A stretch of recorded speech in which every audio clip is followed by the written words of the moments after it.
Hello everyone. Today we talk about how to fix the app of SoulChill. We will go to settings.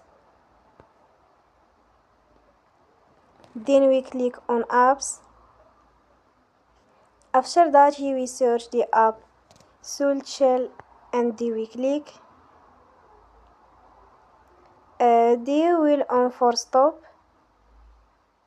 After that we go to storage. Then we click on clear cache. Here we go to Play Store and they will update you app. Don't forget to support us by like and subscribe.